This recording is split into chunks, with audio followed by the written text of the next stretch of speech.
Hello students, आज की video lecture के अंदर हम साइनेप्टिक ट्रांसमिशन के स्टेप को डिटेल में समझेंगे। साइनेप्टिक ट्रांसमिशन जो होता है वो एक प्रोसेस है जो न्यूरॉन्स के दरमियान सिग्नल ट्रांसमिशन के लिए बहुत ज़्यादा इम्पॉर्टेंट है।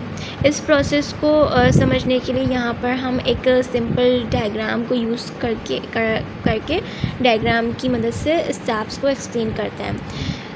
नंबर 1 पे है एक्शन पोटेंशियल अराइवल। इसमें ये होता है कि जब एक्शन पोटेंशियल मतलब इलेक्ट्रिकल इम्पल्स न्यूरॉन के axon terminal for example presynaptic terminal पे आते हैं तो वोल्टेज गेटेड कैल्शियम चैनल्स जो होते हैं वो ओपन हो जाते हैं।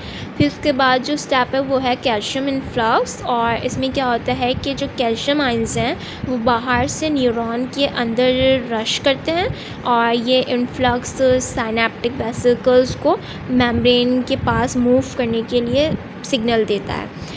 फिर उसके बाद है vesicle fusion and neurotransmitter release. इसमें कैल्शियम आयंस के सिग्नल पे साइनेप्टिक वेसिकल्स जो न्यूरोट्रांसमीटर्स को कंटेन करते हैं वो प्री साइनेप्टिक मेम्ब्रेन के साथ फ्यूज़ हो जाते हैं और एक्सोसाइटोसिस के थ्रू न्यूरोट्रांसमीटर्स साइनेप्टिक क्लेफ्ट मतलब जो न्यूरॉन्स के बीच में गैप होता है उसमें रिलीज़ हो जाते हैं।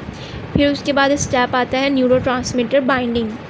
इसमें जो साइनेप्टिक क्लेफ्ट मतलब न्यूरॉन्स के बीच में जो गैप होता है वो क्रॉस करने के बाद न्यूरोट्रांसमीटर्स पोस्ट साइनेप्टिक न्यूरॉन्स के रिसेप्टर जो कि ज़्यादातर डेंड्राइट्स पे होते हैं उसके साथ बाइंड करते हैं।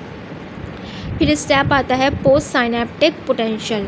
इसमें रिसेप्टर्स के साथ बाइंडिंग से पोस्ट साइनेप्टिक न्यूरॉन्स में आयंस चैनल्स ओपन हो जाते हैं और जो आयंस के फ़्लो को अलाउ करते हैं।